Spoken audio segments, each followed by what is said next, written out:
On a bright, cool afternoon in early September of 2006, 22-year-old college senior Mindy Morgenstern walked out of her one-bedroom apartment in the small college town of Valley City, North Dakota. Mindy was tall and athletic, with curly black hair that came down to her shoulders. She wore a tank top, sweatpants, and running shoes.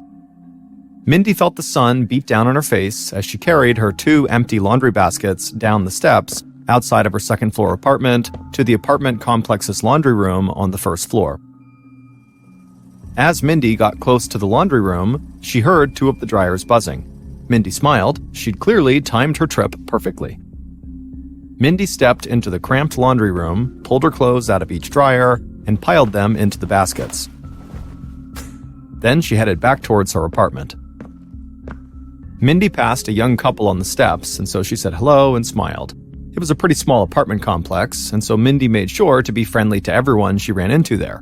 In fact, most of her neighbors knew Mindy as the young woman who always had a smile on her face and a kind word to say.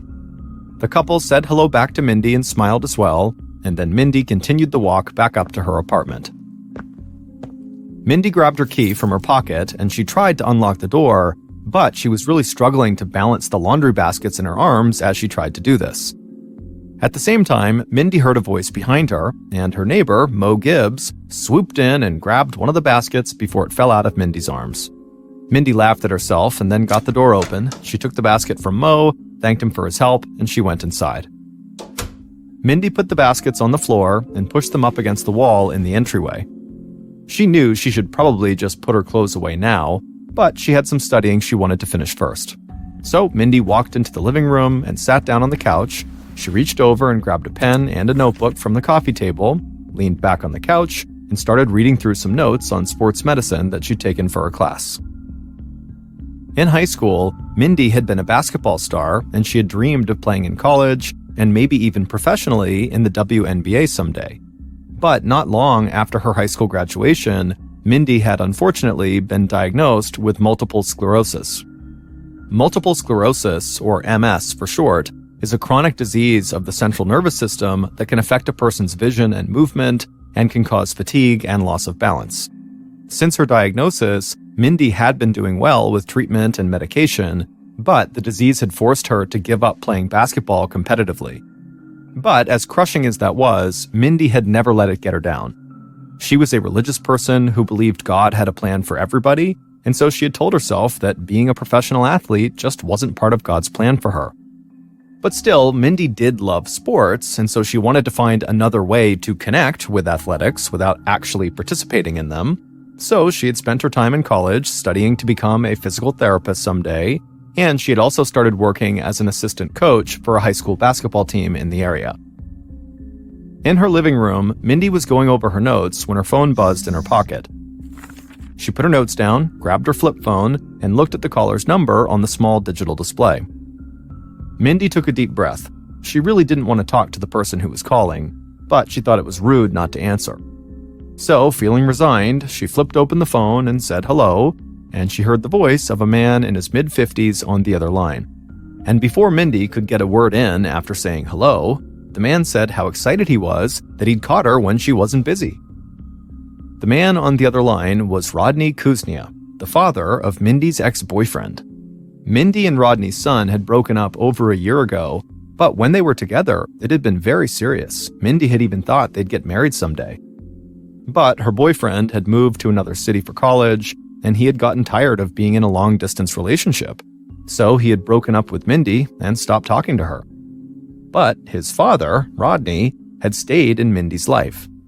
After the breakup, Rodney had called occasionally just to check in on Mindy. Mindy and Rodney had gotten to know each other pretty well when she was dating Rodney's son, so at first Mindy thought the calls were kind of nice. A father figure just making sure she was okay. But after a short time, it all kind of changed. Rodney had started calling several times a week, and Mindy just didn't really like it. Mindy's friends had told her she needed to cut Rodney off completely, just tell him to never call again. And if he did call, she needed to ignore it. Mindy hadn't gone that far, but she had told Rodney that he really needed to back off and that it wasn't right that he kept calling her all the time. But Rodney clearly had not gotten the message. On this particular phone call, Rodney asked if maybe Mindy would want to get together for dinner sometime. When Mindy heard this, she just sighed. She could hear her friends' voices in her head. "You can't do this. Tell him to go away." Then, in a very calm, polite voice, Mindy told Rodney that she did not think that was a good idea. And she told him again that he really needed to stop calling her so much. Mindy then said goodbye, hung up, and slipped her phone back into her pocket. She hoped Rodney would finally take the hint this time and actually leave her alone. Mindy picked up her notes again, but she couldn't focus. The phone call had totally thrown her off. She thought about calling her ex-boyfriend to let him know what was going on, but things hadn't ended well between them, and she didn't feel like stirring up any bad feelings. So she stood up, stretched, and headed outside to take a walk. Even though multiple sclerosis had kept Mindy from pursuing her basketball career, she still stayed very active. And as much as she loved being around other people, she was almost never happier than when she was outside by herself going for a walk, feeling the sun beat down on her with the wind at her back. And that day, going for a walk outside did the trick. By the time she got back to her apartment, she'd put the stress of the phone call with Rodney behind her. Once she was back inside her apartment, Mindy carried the laundry baskets to her room, and she put her clean clothes away. Then she took a shower, got dressed, and went out to meet her two best friends for dinner. Later that night, when she got back from dinner, Mindy parked her car, stepped outside, and headed up the steps to her apartment. After her walk earlier that day, and now after hanging out with her best friends for the night, Mindy was in a great mood and smiling ear to ear. But then, something strange happened when Mindy got to her door. She felt the hair on her neck stand up. It felt like someone was watching her. She turned around, but she just saw the cars in the parking lot and the outline of the trees in the moonlight across the street. But Mindy still felt uneasy. So she got inside her apartment as fast as she could, and she closed and locked the door. She sat down on the couch and tried to calm herself down. Mindy's friends often made fun of her and said she was afraid of her own shadow, so Mindy told herself her friends must be right, that she was just making things up in her head and getting scared for no reason, and that everything was actually just fine. At around 12:45 p.m. on September 13th, 2006, so over a week after the phone call from Rodney, Mindy walked down the steps outside her apartment, carrying an empty laundry basket in her hands like she'd done a week earlier. Mindy didn't understand how it was already time for her to do laundry again, but she and her two best friends had plans to go out that night, and she hadn't found anything clean that she wanted to wear. So Mindy made her way to the laundry room, took her clean clothes out of the dryer, and piled them high inside of her basket. She was excited to go out that night. She and her friends were always busy with school, with work, or with guys they were dating, but they always made time for each other. And for Mindy, who had grown up in a small town and been really close with her family, having good friends like that made all the difference in the world. Mindy had been nervous when she first moved away from home to go to school, but now she couldn't imagine living somewhere without her two best friends right nearby. Mindy carried the basket out of the laundry room, walked up the steps to her apartment, got her key out of her pocket, and unlocked the door. This time it was a bit easier because she only had the one laundry basket in her arms. Once inside the apartment, Mindy put the laundry basket down and pushed it up against the wall in the entryway, but when she turned around to close her door, she saw someone standing there. Mindy smiled politely and was about to reach out and still just close the door on this person, but before she could, this person just stepped right inside of her apartment and slammed the door behind them.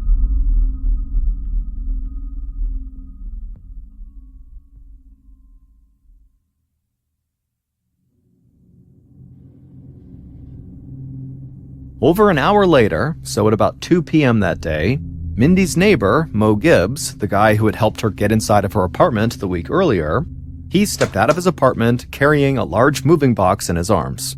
He was going to load up his car downstairs because he, his fiancée, and her younger daughter were in the process of moving to another apartment complex. But when Mo walked past Mindy's apartment, he stopped.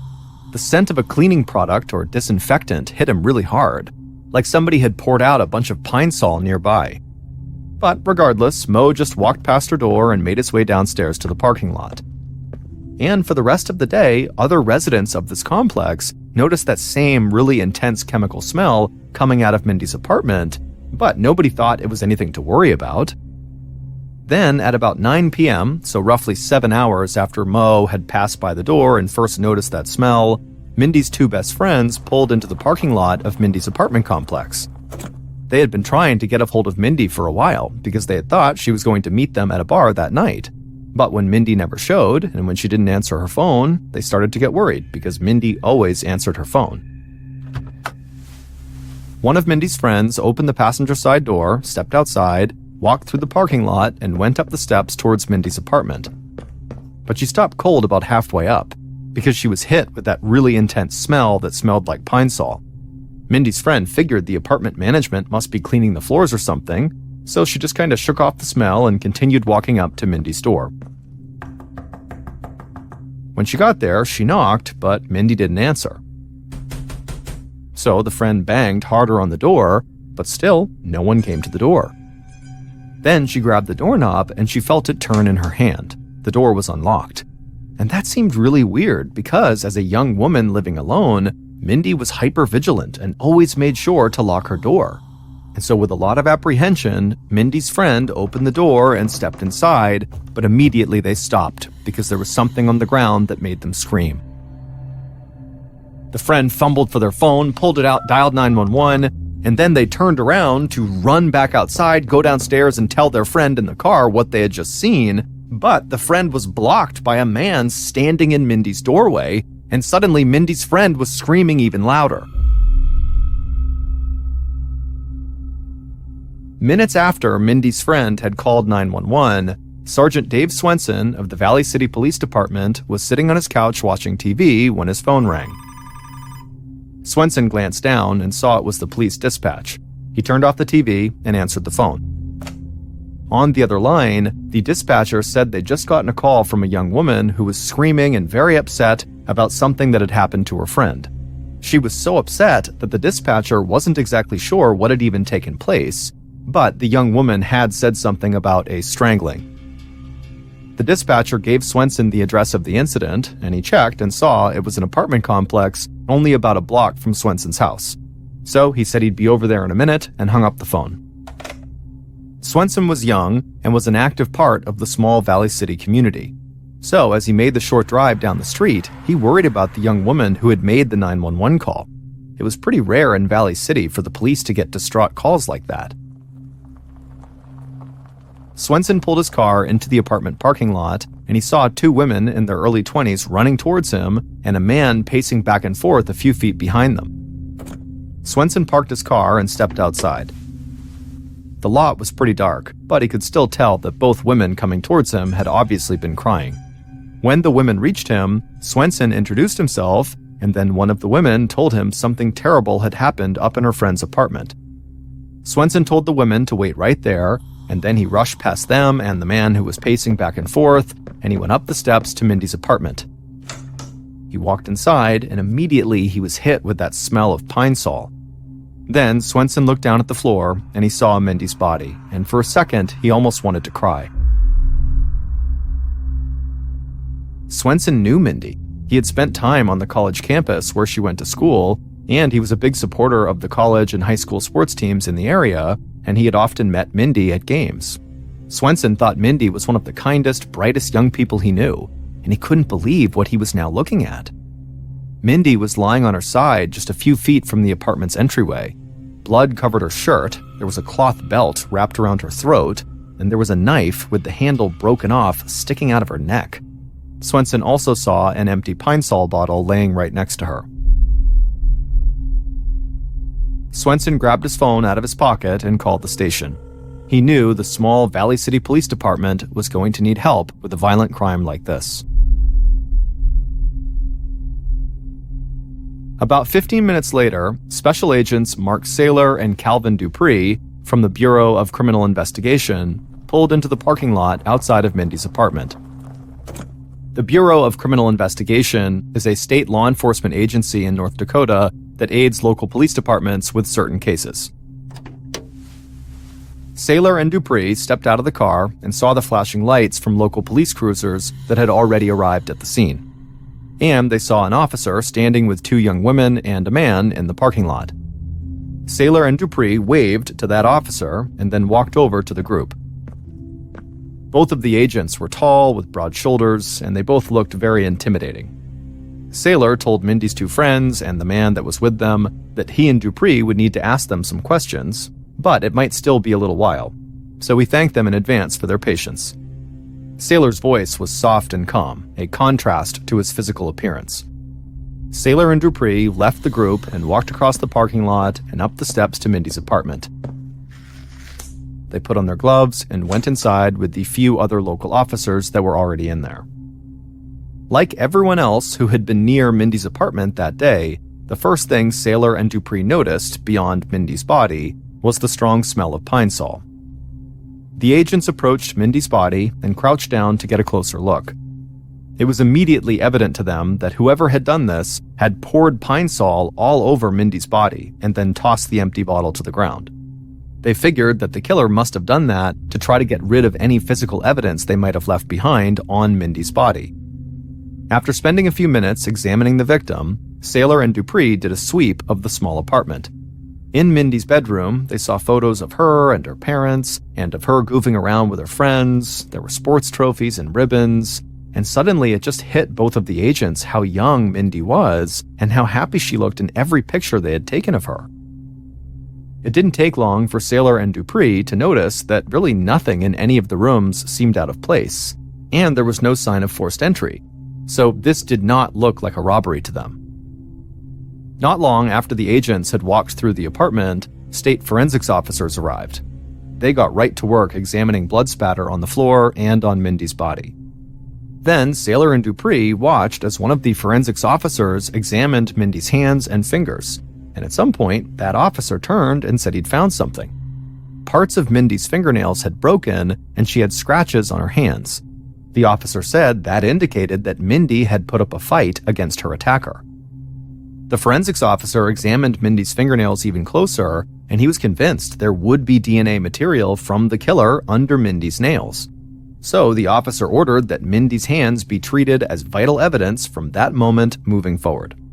And so another forensics officer approached Mindy's body with 2 evidence bags, and Saylor and Dupree watched as the forensics officers worked together to painstakingly slide these evidence bags over each of Mindy's hands, and then once they were over, they tied the bags off to keep Mindy's hands from being corrupted until an autopsy could be performed. While the forensics team continued working in the apartment, Saylor and Dupree headed back outside to the parking lot. Once there, they approached Mindy's 2 friends and that man, who were all still standing with a local officer. Mindy's friend, who had actually discovered the body, told the agents that she and her other friend had wanted to meet Mindy at a bar that night, but Mindy never showed up, so they came here to check on her. Then Agent Saylor asked the man who was there if he was a friend too, but the man shook his head. He said his name was Robert Linz, and he was one of Mindy's neighbors. He said he'd heard screaming outside of his apartment, so he'd run out to see what was going on. Then Robert said he saw Mindy's friend in the apartment, and he walked in to make sure she was okay, and that's when he saw Mindy lying on the ground. Saylor and Dupree thanked Mindy's 2 friends as well as the neighbor, Robert, and the agent said they would probably need to follow up with all of them soon. Then Saylor and Dupree walked through the parking lot to go back to Mindy's apartment. But as they walked, they talked about Mindy's neighbor, Robert. The guy was wiry and covered in tattoos, which was really not a typical look for people who lived in Valley City.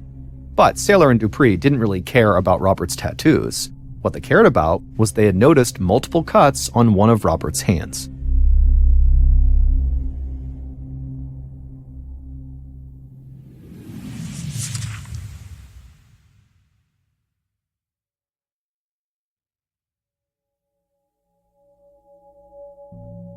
In the early morning of September 14th, so several hours after Mindy's body had been discovered, Special Agents Saylor and Dupree stepped outside of Mindy's apartment after a long night of combing the place for evidence. The sun was starting to rise and the morning was quiet, but Saylor and Dupree knew that would change as soon as the news about Mindy's murder began to spread through this small town. The agents had worked enough cases in tight-knit communities to know that panic and fear can easily rip through a place like a virus whenever a horrible crime has been committed. As the state crime lab ran tests on blood and DNA evidence found at the scene, Saylor and Dupree wanted to get a jump on the investigation, and they wanted to start with Mindy's tattooed neighbor, Robert. Saylor and Dupree had enough experience to know that some killers would come right back to the scene of the crime when their victim had been discovered. Killers often did this to monitor police activity or to try to alter evidence before police arrived. The agents did not think Mindy's two girlfriends had anything to do with her murder, but Robert seemed like a legitimate suspect. Forensics officers had said they believed Mindy put up a fight, and Robert had those fresh cuts all over his hand. So, Saylor and Dupree began by running a quick background check on Robert. The check revealed that Robert had moved to North Dakota from California, and when he was still in California, he had served over 2 years in prison for stealing a car at gunpoint. Later that morning, Saylor and Dupree interviewed Robert in a small interrogation room at the local police station. Robert was very jittery, like he couldn't sit still during this interview, but he was polite and respectful when he answered the agents' questions. Robert told them again that he had just heard a woman screaming outside of his apartment, so he had gone out to see what was wrong. Then he said he actually stood in the doorway of Mindy's apartment, which initially scared the friend. Then he had actually gone in and checked for Mindy's pulse with the back of his hand, but he couldn't find one, and so that was when he knew she was dead. Saylor and Dupree looked at each other almost like they weren't sure what they had just heard. Dupree asked Robert why he would check Mindy's pulse with the back of his hand and not the tips of his fingers. And without hesitating, Robert said he did that because he did not want to leave his fingerprints on the body. The agents just stared at Robert for a second. For him to be more concerned about leaving fingerprints on the body than just simply finding a pulse in this critical time-sensitive moment, it just seemed off. It frankly seemed like the actions of a criminal or of a killer.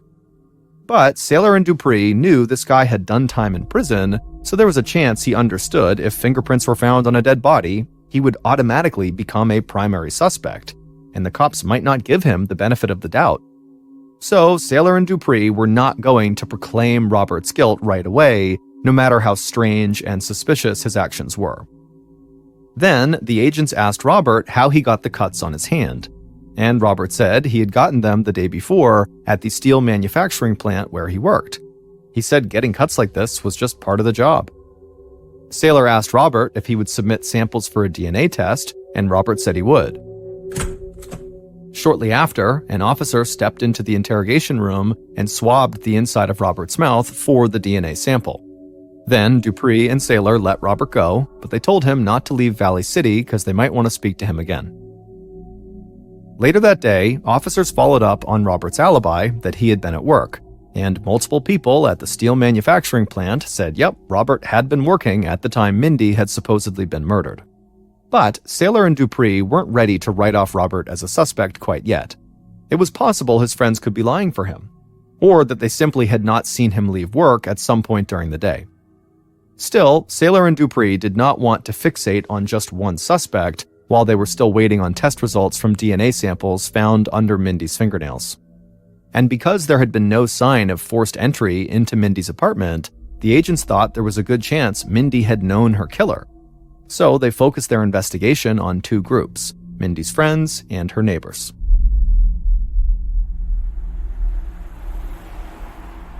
A couple of days into the investigation, and Agent Saylor and Dupree returned to Mindy's apartment complex to interview as many of her neighbors as possible. The agents were accompanied by a local officer, and when they all got to the parking lot, that officer immediately recognized someone. Mindy's neighbor, Mo Gibbs, the man who had helped Mindy hold her laundry while she unlocked her door a couple of weeks earlier, was loading more moving boxes into his car. Mo was a jailer at the county jail, and so he knew most of the officers at the Valley City Police Department. The officer waved hello to Mo and said that they'd love to talk to him to see if maybe he could help them with their investigation. Mo said he'd be happy to help, and he slid a moving box into the back seat of his car and then walked over to that officer and the two agents. Mo was this really tall, huge guy who was built kind of like a tank, and he had a big smile and bright eyes. Agent Saylor said to Mo that because he worked in law enforcement, he might have noticed something on the day of Mindy's murder that the other people in the apartment complex who did not work in law enforcement might have missed.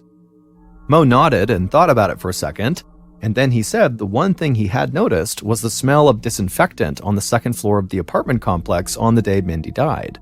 But he had just figured somebody was going overboard with their cleaning. Then Sailor asked if Mo could give them any other information about Mindy that could possibly point them in the right direction. Mo said he didn't know Mindy well, but everybody at that complex knew Mindy was like this unbelievably nice person who was kind to everyone. And so Mo said, he couldn't imagine anyone who actually lived in the apartments doing this to her. That maybe it was somebody who did not live in this complex. The special agents and the local officer thanked Mo for his insight, and then they began making their way towards the complex to begin doing interviews with other neighbors. And throughout the day, as Sailor and Dupree talked to more of Mindy's neighbors, they almost all told the same story as Mo. Mindy was nice to everybody, and she always seemed happy, and so they couldn't understand how anyone from this complex, or really anywhere, would have wanted to hurt her. That day, investigators were able to take DNA samples from a number of Mindy's neighbors, but the tests would take time, and investigators couldn't automatically rule anyone out yet. So Sailor and Dupree shifted their focus from the people at the apartment complex to Mindy's friends. And right away, several of Mindy's friends all said the same thing. The police needed to look into Mindy's ex-boyfriend. He and Mindy's breakup had been pretty bad, and most of her friends thought Mindy still had feelings for him, but he didn't feel the same way. So there was a chance that maybe they had gotten into a fight and things maybe turned violent. The following day, Sailor and Dupree met with Mindy's ex-boyfriend, who went to college in a different city. And they discovered pretty quickly that he had been on his own college campus at the time they believed Mindy had been killed. But Mindy's ex-boyfriend told Sailor and Dupree this story that seemed so bizarre to them that they almost immediately changed the focus of their entire investigation. Mindy's ex-boyfriend said that his own father, Rodney Kuznia, was obsessed with Mindy. And no matter how many times he had asked his dad to stop calling Mindy and to please leave her alone, his dad had refused. Rodney would tell his son that he and everybody else didn't understand the powerful connection he shared with Mindy.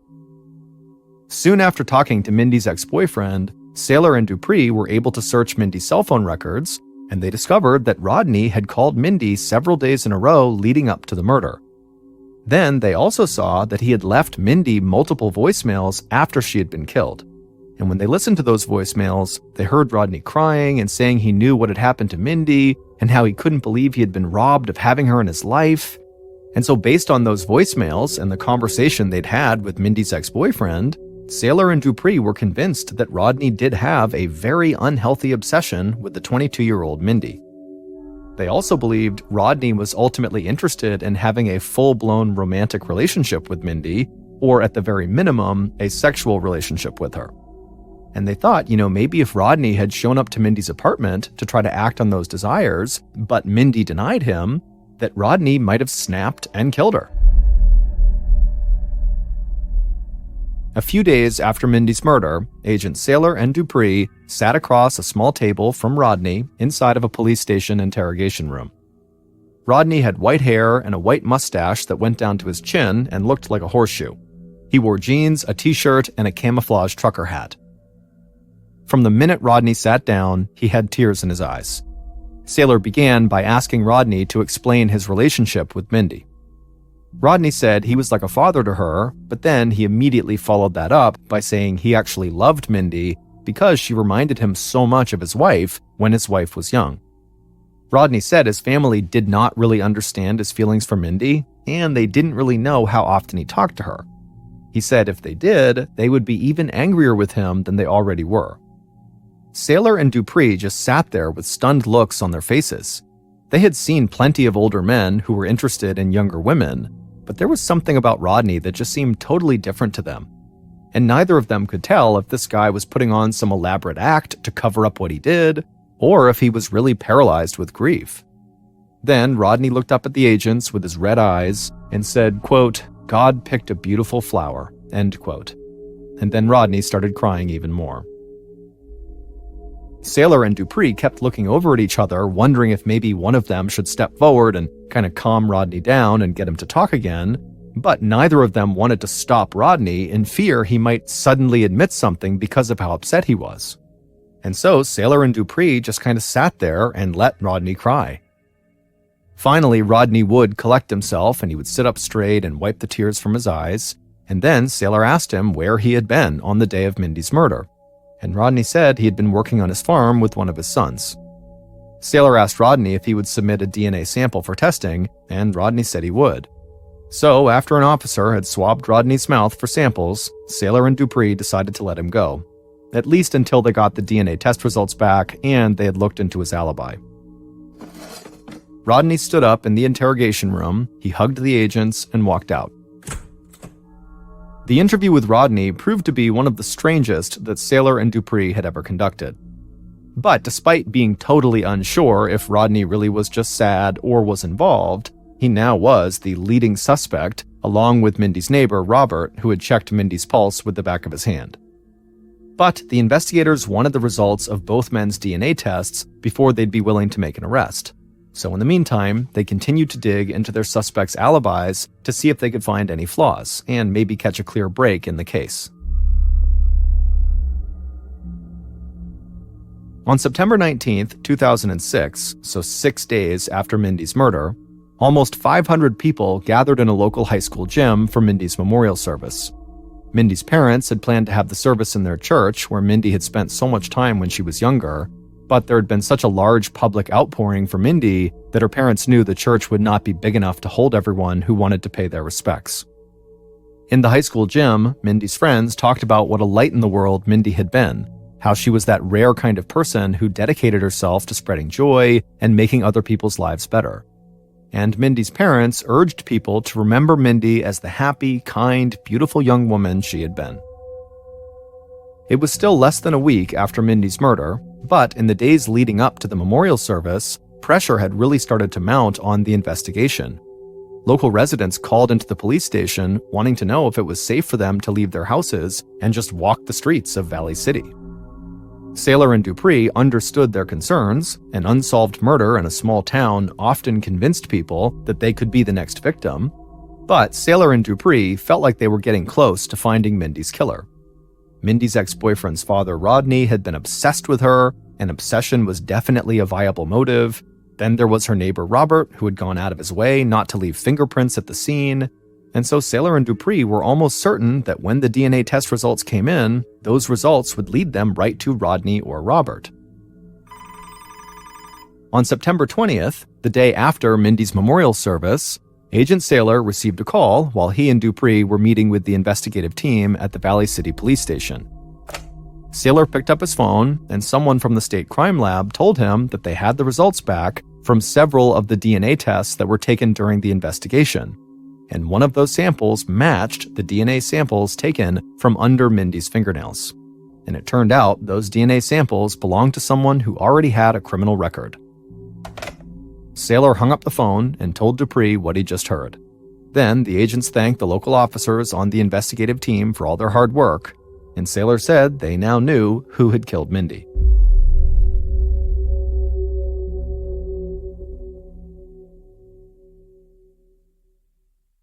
Based on DNA test results, evidence found at the scene of the crime and on the victim's body, and interviews conducted throughout the investigation, here is a reconstruction of what investigators believe happened on September 13th, 2006, the day someone murdered 22-year-old Mindy Morgenstern.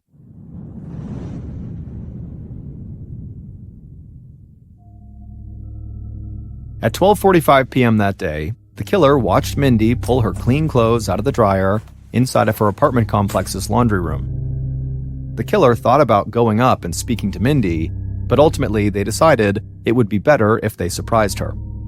So the killer stepped away from the laundry room and quickly walked across the first floor of the apartment complex. Then they ran up the steps to the second floor, they eyed Mindy's apartment, and then walked around a corner so they could see her apartment without being seen themselves. Then the killer waited for a couple of minutes, but it felt like an eternity. Finally, the killer saw Mindy reach the top of the steps and walk towards her apartment door. Then they watched as Mindy reached into her pocket and took out her key.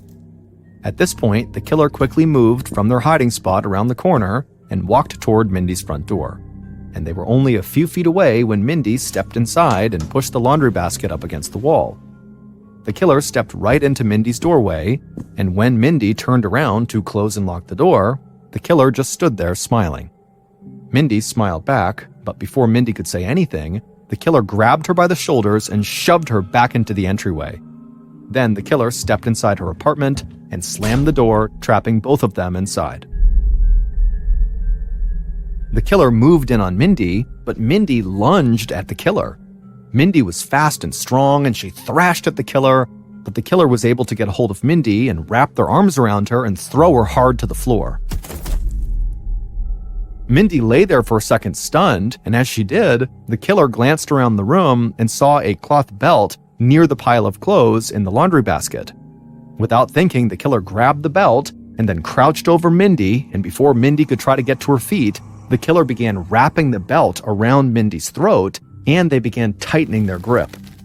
Mindy scratched and clawed at the killer's hands, but they held on tight and kept pulling harder and harder on that belt.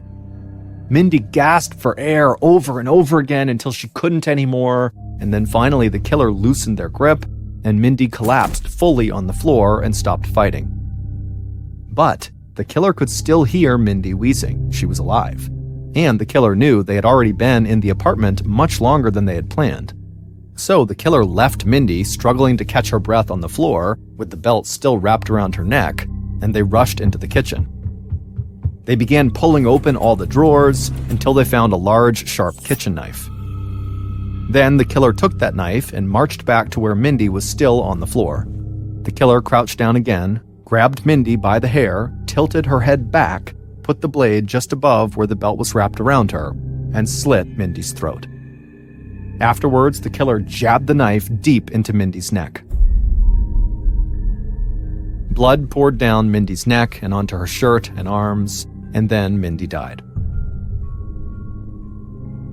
The killer stood up and looked down at Mindy's body. Suddenly, they started to panic. There was so much blood, and Mindy had really fought back. The killer knew they must have left physical evidence on her body, and there were definitely fingerprints on the knife.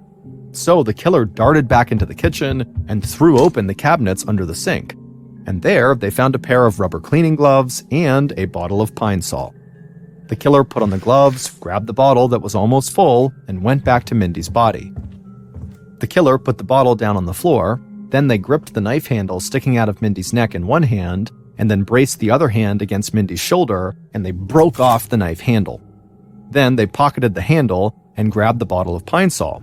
They opened it up and poured it all over Mindy's face, shirt, arms, and legs. When the bottle was empty, the killer just dropped it on the floor next to Mindy. They stood up and walked to the door. The killer cracked open the door and looked out into the hallway to make sure nobody was close by. Then they stepped out into the hall, shutting the door behind them. They turned, they walked down the hall, they turned the corner, and went into their own apartment. Once inside, the killer got rid of the knife handle in the trash and rinsed off their hands and face in the sink. Not long after that, the killer stepped out of their apartment like nothing had happened, and they began heading down to the parking lot to load their car with moving boxes. It would turn out Mo Gibbs, who was Mindy's neighbor and a county jailer, murdered Mindy Morgenstern. Mo had often seen Mindy around the apartment complex, and at times he had even watched her from the shadows. Then, a little over a week before the murder, Mo had helped her hold her laundry while she was able to unlock her door and get inside of her apartment, and it was during that brief interaction that Mo decided he had to have sex with her. But Mo and his fiancée were moving out of the apartment complex soon, and he felt like he had to move fast. So on May 13th, when he saw Mindy doing laundry again, he decided it was time to act. After the murder, Mo had just gone about his business like normal, loading up his car and texting his fiancée. But when he had smelled the strong scent of Pine Sol, he worried that he might have gone too far, and that the smell might draw attention to the scene. But hours passed without anybody going into Mindy's apartment, and even when Mindy's friend found her body later that night, Mo didn't panic. He just kept going to work, spending time with his fiancée and his daughter, and getting ready to move like everything was fine. But when the DNA test results came in, they pointed investigators directly to Mo. And so Agents Saylor and Dupree started digging into Mo's history, and they discovered he was not the man he said he was. Years before Mindy's murder, he had changed his name to Mo Gibbs, come to Valley City, and taken up an entirely new identity. This had allowed Mo to hide the fact that he had prior convictions when he applied for his job at the county jail. But Mo's past came out when the DNA under Mindy's fingernails matched the samples he had provided, because it also turned out that Mo's DNA samples matched DNA samples found in an unsolved rape case that had taken place years earlier in Fargo, North Dakota. And so police came to believe that Mo had attacked Mindy in her apartment with the intention of ultimately raping her, but when Mindy had fought back so fiercely, Mo abandoned that plan and just killed her. Police arrested Mo, and following his arrest, 6 women came forward and accused him of sexually assaulting them while they were prisoners in the county jail where he worked. And one of those women actually said Mo had sexually assaulted her just hours before Mindy was murdered. Mo Gibbs was found guilty of Mindy's murder, and he pled guilty to 6 counts of rape stemming from the accusations made by the women who had come forward. He was sentenced to life in prison without the possibility of parole. On a spring evening in 1978, a 48-year-old man named Silvano walked through the doors of a grand Italian palazzo. Silvano was in this big, gorgeous house to celebrate someone's birthday, though he wasn't exactly sure whose birthday it was. This wasn't unusual for Silvano. He came from one of the most prominent families in the Veneto region, so his calendar was often packed with all kinds of galas and parties and charity events. And he never passed up an opportunity to slick back his bright red hair and dress in his favorite tuxedo. As Silvano made his way to the bar, he noticed people looking at him and whispering to each other. He tried not to pay any mind to it. Everyone in his family was the subject of gossip and rumors. It was something he'd grown up with his entire life. So Silvano ignored the chatter while he got his drink and then went to join some friends. While they talked, he caught the eye of a beautiful woman across the room. And instead of turning away or whispering to her friends, the woman smiled. Silvano smiled back. He'd always had a lot of success with dating, and he loved the bachelor lifestyle. So he excused himself from his friends and began walking in the woman's direction. But before he reached her, somebody grabbed his arm. Silvano turned to see who it was, and he saw it was his niece's husband, Ignazio. And he was out of breath, his hair was a mess, and his clothes were totally disheveled, and he told Silvano that something was terribly wrong with Silvano's sister. Silvano kept a calm expression on his face, but inside he was panicking, because he knew exactly what was wrong with his sister. He told Ignazio to bring him to his sister right away, and the 2 men hurried off out of the party. About half an hour later, Silvano was by his sister's bedside, and she was curled up in her pajamas, totally drenched in sweat. Silvano bent down to ask how she was feeling, and when she turned to look at him, her pupils were so small he could barely see them. She stared in his direction for a moment, and then just shook her head. Tears slowly filled Silvano's eyes. He knew what that look meant. His sister had been struck by the family curse.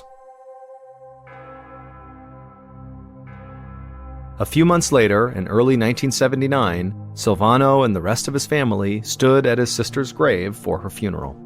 His mother gripped his arm, sobbing into his chest, while the priest performed the eulogy. Silvano was stricken with grief as well, but now his eyes were dry. He felt like he'd been mourning his sister ever since that night when he found out she was sick. He just didn't have any more tears to cry. He held tightly onto his mother, doing his best to offer her comfort. He whispered to her that there was nothing anyone could have done.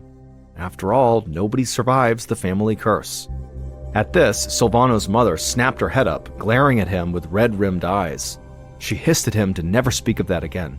Otherwise, he, Silvano, could be struck by this curse that had just killed his sister and had killed his father, his grandfather, and countless other relatives dating all the way back to the 1700s. Silvano apologized and his mother nodded, and then she nestled her head back into his chest. Silvano spent the rest of the funeral in stoic silence. As his sister's casket was lowered into the ground, Silvano couldn't help picturing what his own funeral would look like when this curse inevitably killed him.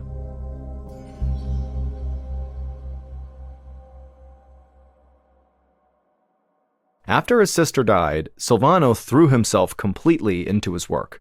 He managed a very successful construction company and spent all his time organizing projects and visiting job sites. One of his remaining living sisters, who lived with Silvano, had to constantly remind him to eat and drink, and then whenever he had a social event, she had to remind him to attend it.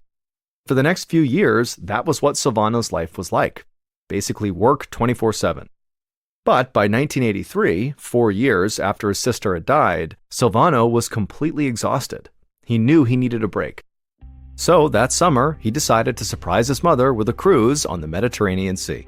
And it would turn out it would be just what he needed. The warm air was invigorating, and every evening there was a new party for Silvano to attend. But on the last night of the cruise, disaster struck.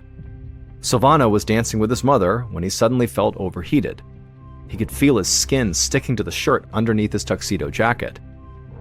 His mother pulled away from him and asked if he was okay, and Silvano nodded and said he was fine, he just needed to go cool off for a minute. Silvano's pulse raced as he ran to the bathroom. He knew this was not just a simple case of overexerting himself, and when he looked into the mirror, his pinprick-sized pupils confirmed his worst fear. The family curse had indeed come for him too, and he was all too familiar with what happened next.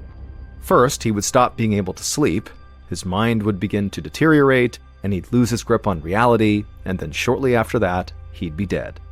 And there was nothing anyone could do about it.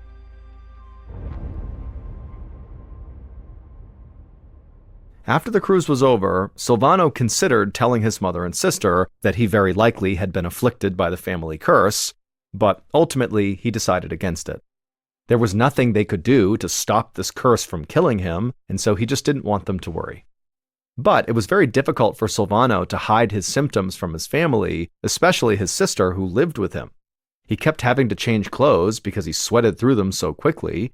He rarely made eye contact with her because he didn't want her to see his pupils, and at night when he laid in bed unable to sleep, he was too scared to get out of his bed and do anything because he was worried his sister would hear him walking around. About 6 months after the cruise, Silvano sat at his desk in his home office. He'd been avoiding going to work in person because he didn't want anyone to notice his illness. The clock read 3 p.m., but Silvano had already put in a long day because he had been up working since 4 o'clock that morning. Even though he'd been working for 11 hours straight, Silvano did not feel tired. He just felt hot. He grabbed a piece of paper off his desk and used it to fan himself. Silvano knew the curse was only going to get worse, but there really wasn't anything he could do to stop it. So he figured, why worry about it? He didn't even call a doctor. He'd rather keep trying to live his life than cry over something he couldn't change. Just then, Silvano's sister rounded the corner into his office. He immediately dropped the paper, hoping she had not noticed him fanning himself, and she asked if he was going to take a break to eat. But he told her he was just too busy. She stood there staring at him. He could tell she didn't believe him. Finally, she sighed and left the room. For a second, Silvano thought about getting up and following her down the hall and letting her in on his declining health, but before he could, his phone rang, so he answered it. It was his niece's husband, Ignacio. He asked Silvano if he'd come over for dinner that evening. Silvano didn't have any other plans, so he said sure. Silvano hung up the phone and pushed the stack of papers aside and then stood up. He'd already sweat through all of his clothes, so he'd need to shower and change. He quietly opened his office door and tiptoed to his bedroom, being extra careful not to make any noise, in fear that his sister might come find him and see his drenched clothing. Silvano hated having to sneak through the house, but he didn't know what else to do.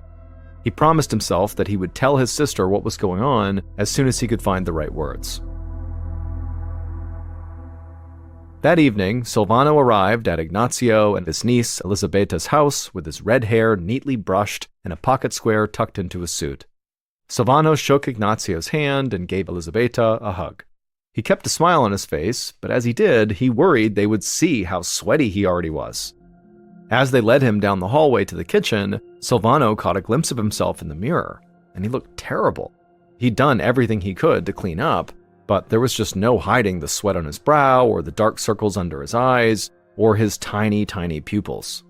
Silvano looked away from his reflection and took a seat at the table. Ignacio filled 3 glasses with red wine, and Elisabeta brought a large dinner salad to the table. Silvano had barely taken 1 bite before Ignacio made him wish he had not come over at all. Ignacio asked Silvano how he'd been sleeping. Silvano knew exactly what that meant. Either he had not hidden his symptoms well enough, Or maybe his sister, who lived with him, maybe she noticed the curse was creeping up on him and told the family. Silvano sipped his wine and admitted he had not been sleeping much. But it was okay. He was using the extra time to get more work done. The only thing that bothered him was that his sex drive had disappeared. He said that to be funny, but Ignacio and Elisabetta did not laugh. Ignacio's expression was grave. He said he'd gotten access to the local parish records, which contained information about the family going back to the 18th century. He discovered that throughout the generations, Silvano's ancestors had frequently died young, and the records said they died from all kinds of strange disorders and diseases. Things like epilepsy, fever, meningitis, dementia, various brain diseases, and schizophrenia. As for the death of Silvano's sister, that had been attributed to familial encephalitis, which is a type of brain disease. But Ignacio said he didn't think any of those things were actually the thing that killed them. He was certain they had all died from the family curse. But of course, family curse would not be an acceptable cause of death. Even in the 1700s, they would not put that down as the thing that killed someone. Ignacio believed the real disease that was wiping out members of this family was some kind of rare genetic condition originating in the brain, one that nobody had ever been able to identify. He begged Silvano to please seek help from a neurologist before it was too late. Silvano leaned back and crossed his arms. He felt betrayed, like this dinner had been a setup just to ambush him. He told Ignacio he didn't want help. He'd seen his sisters poked and prodded by doctors before invariably they still just passed away. Going to a neurologist would only cause more pain and more frustration. But Ignacio would not take no for an answer. He said he knew a neurologist in a nearby town, it'd be a quick visit, and if nothing else, the doctor might be able to prescribe something that could help Silvano sleep even a little bit. Silvano shrugged and then finished his wine in a single gulp, and then he said, "Okay, fine, I'll go, but only if you don't ask me to do anything else after this." A few days later, Silvano sat in the passenger seat of Ignacio's car as they drove on the thin roads of the Veneto region, passing by fields of grazing cattle, intricate Gothic buildings, and canals full of clear water. The view was beautiful, but Silvano was too anxious to enjoy it. He did not believe this neurologist was going to be able to help him, but there was still a part of him deep down that did hope he could be cured. They pulled up to the neurologist's office, parked, and walked inside. While they checked in with the receptionist, Silvano felt like he was being watched by the other patients in the waiting room. As usual, Silvano tried to ignore their curious looks, but now it was harder for him to do. His family's curse and the trail of early deaths left behind was an open secret within this community. He could sense them evaluating him to see if he might be suffering from this curse too. After a few uncomfortable minutes in the waiting area, Silvano and Ignacio were called back to an exam room. A young neurologist came in, and Silvano explained his symptoms: unusual sweating, tiny pupils, low sex drive, and difficulty sleeping. Silvano was on edge as he watched the neurologist think. The doctor said he wasn't sure what to make of the sweating and the size of Silvano's pupils, but the lack of sleep could be a result of anxiety or depression. The neurologist prescribed Silvano a sedative. He said it might not cure him, but it should help him rest. Just like that, Silvano's hope dissolved. He'd known this appointment would be useless. Feeling disappointed, he stood up and thanked the doctor, then he and Ignacio left the office and headed home.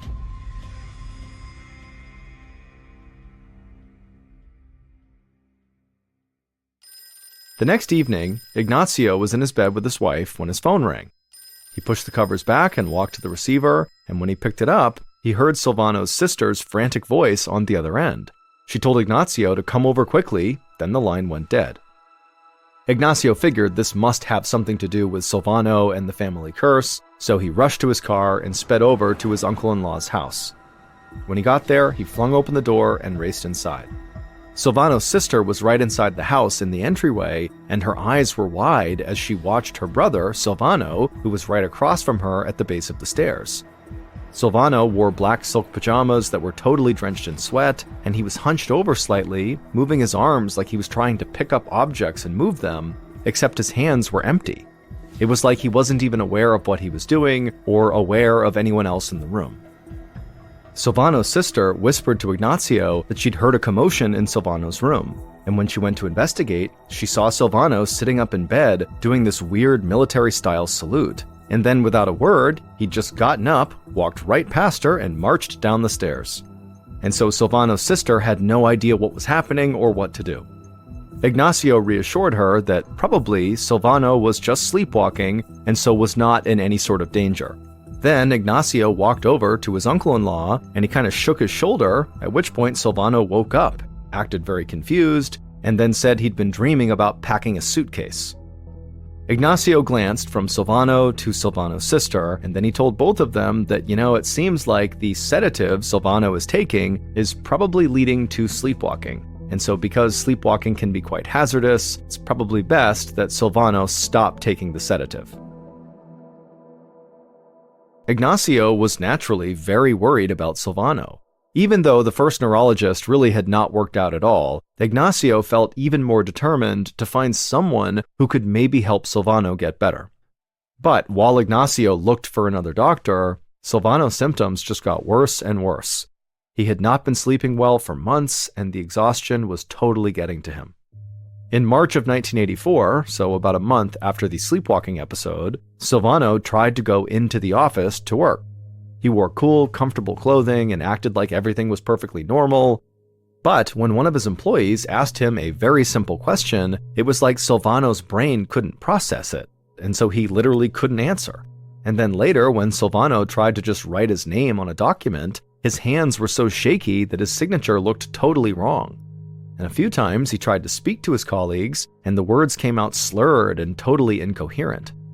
Silvano knew he could not continue to work like this. As much as he wanted to cling to his normal life, he knew his normal life was over. So he walked into his boss's office and quit his job. As he packed up his belongings, Silvano had to face the facts. He was dying. It was heartbreaking and infuriating to know that he would succumb to the same illness that had been killing his family for centuries. But Silvano had changed his mind about one thing. He knew he was going to die, but he didn't just want to wait for death. Instead, he wanted to do everything he could to try to learn about his illness, and so that maybe he could prevent other family members from getting this family curse. Silvano hated the idea of seeing another doctor, but now he needed one. He went home that afternoon and called Ignacio, and to Silvano's relief, Ignacio said he'd actually already found the perfect neurologist. The next morning, a renowned sleep expert named Dr. Elio Lugarezzi welcomed Ignacio and Silvano to the University of Bologna's Neurological Institute in the bustling city of Bologna, Italy. Dr. Lugarezzi greeted Ignacio and then went to shake Silvano's hand, but Silvano for a second just stood there staring blankly like he didn't understand what was going on, and then suddenly he kind of snapped out of it and reached out and shook the doctor's hand. After that, Dr. Lugarezzi led the men down a long, decorated hallway into his office. The doctor sat at a large, organized desk and motioned for Ignacio and Silvano to take the seats across from him. Then, once they were seated, he asked Silvano what was going on. In an eerily calm and quiet voice, Silvano said he was going to die, and he knew exactly how it was going to happen. Currently, he said he was having trouble sleeping, but he was still getting maybe 2 or 3 hours of rest every night. But eventually he knew he would stop sleeping altogether, and then he would develop hallucinations, and then eventually the exhaustion would kill him. Ignacio leaned forward and explained that Silvano's illness actually ran in his family. 2 of Silvano's sisters had died from this condition, so had his father, grandfather, and various ancestors going back more than 2 centuries. Dr. Lugarezzi eyed Silvano carefully. He'd been studying sleep for over 20 years, and he'd never heard of any condition like this. But Dr. Lugarezzi was very confident in his abilities as a sleep specialist, and so he assured Silvano they could find a treatment. But Silvano just shook his head and said there really was no treatment. However, even though he knew he was doomed, he wanted to try to help his family as best as he could. And so he asked Dr. Lugarezzi to please study him until he died, and then after he died, take his brain and study it and try to figure out what this curse really is. Dr. Lugarezzi stared at Silvano and then glanced over at Ignacio, who looked just as desperate as Silvano, and then the neurologist just nodded. He told Silvano to go home, pack up everything he needed to live at the Neurological Institute, and then come back that evening. And then, after Silvano and Ignacio left, Dr. Lugaresi and his team set up the laboratory observation room where Silvano would live. The room was small and nondescript, and had a bed in one corner and a video camera in the other. The video camera would allow doctors to record Silvano's every move. Hopefully, this would allow them to figure out what Silvano's illness really was, and who knows, maybe they might even be able to cure him. Silvano returned that evening wearing his black silk pajamas and carrying a suitcase that contained clothes and toiletries. As he stared at the building in front of him, he realized this was the place he was almost certainly going to die. Dr. Lugaresi met Silvano at the door and led him back to the observation room where he'd be staying. Silvano sat at the edge of the bed while a team of neurologists hooked him up to all kinds of monitors. A sensor around his arm measured his blood pressure, a thin band on his other arm kept track of his body temperature, a piece of plastic clamped onto his finger counted his pulse. Lastly, Dr. Lugaresi pulled out this sort of tight, stretchy hat and told Silvano to put it on. It looked kind of like a swim cap, except it was covered in small black circular sensors and cords. Silvano pulled it on, and 2 flaps of fabric hung down on either side of his face. As Dr. Lugaresi velcroed the fabric together beneath Silvano's chin, he explained that Silvano was wearing an electrode sensor cap. It was there to track and record electrical signals in Silvano's brain, which would hopefully give Dr. Lugaresi some insight into why he couldn't sleep. Silvano figured he looked absolutely ridiculous, but now was not the time to be concerned with his appearance. He was doing this to help his family. Dr. Lugaresi told Silvano he would be constantly watching him and monitoring his vital signs. Then he turned and left, and Silvano was all alone in his new bedroom. Silvano laid down and closed his eyes. The oxygen monitor dug into his finger, and the electrode sensor cap pressed into the back of his head.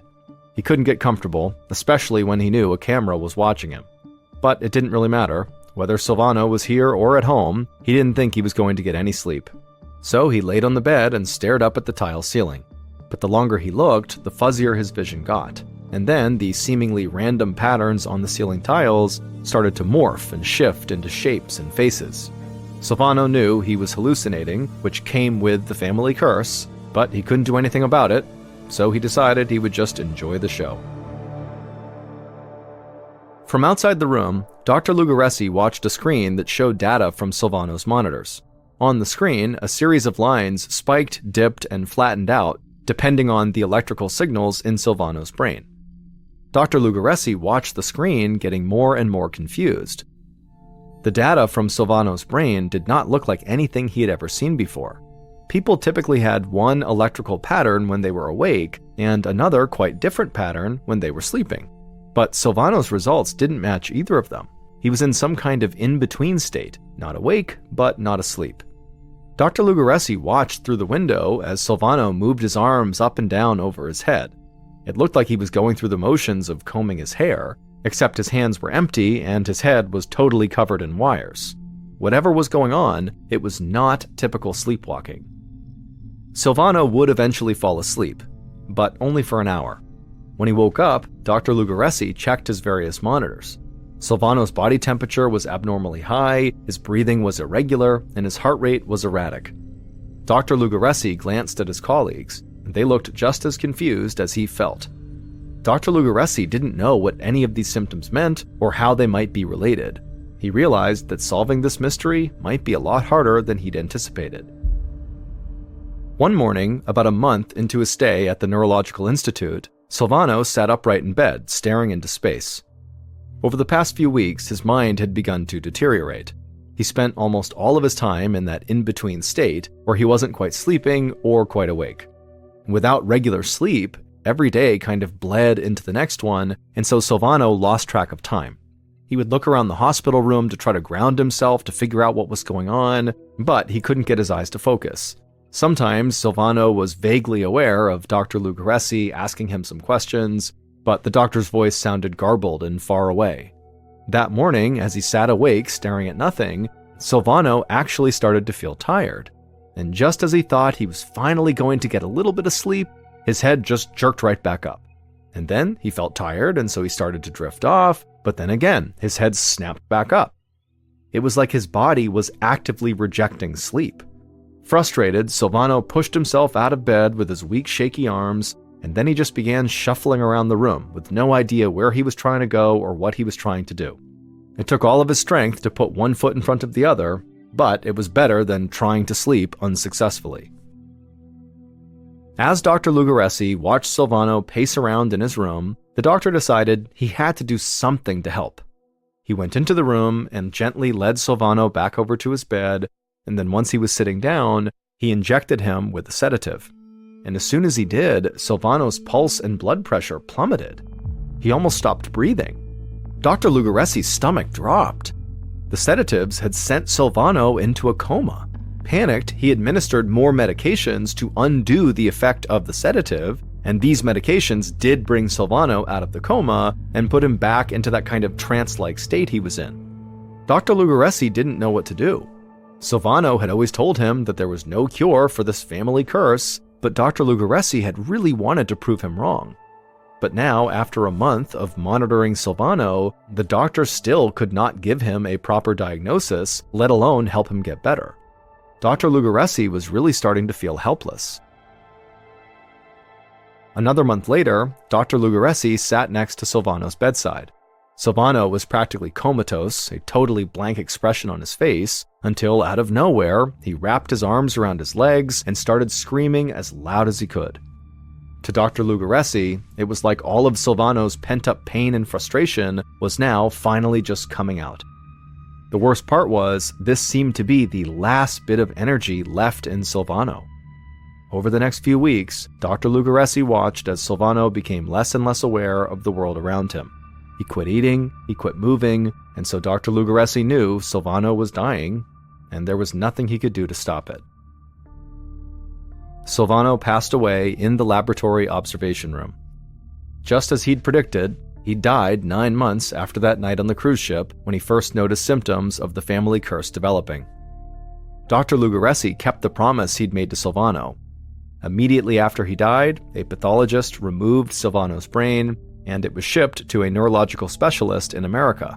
And what that specialist discovered in Silvano's brain shocked Dr. Lugaresi. The thalamus is a small walnut-shaped structure located near the center of the brain. It helps us process sensory information and plays a vital role in consciousness and maintaining our regular sleeping and waking cycles. And Silvano's thalamus was full of holes. It literally looked like worms had just bored right through it. Large portions of his thalamus had just been totally destroyed. Dr. Lugaresi had never seen anything like this before. In fact, this was a new disease, and it would be named fatal familial insomnia. In 1986, Dr. Lugaresi published his findings, detailing Silvano's illness and introducing his family's curse to the scientific community. Based on further research with Silvano's relatives, Dr. Lugaresi eventually determined fatal familial insomnia is caused by malfunctioning proteins which attack the thalamus. As the thalamus is destroyed, the brain loses the ability to regulate the body and the mind. This leads to total insomnia, like literally they cannot sleep anymore, which eventually causes death. The chances of the average person developing fatal insomnia are about 1 in a million, but in Silvano's family, where the disease had been passed down genetically through generations, the chances were 1 in 2. In 1986, Silvano and his relatives were the only known people suffering from fatal familial insomnia in the world. In the years since, researchers have found about 50 other families with the same disorder. There are currently no effective treatments for fatal familial insomnia. It's a death sentence. But doctors do still continue to research the disease in hopes of someday finding a cure.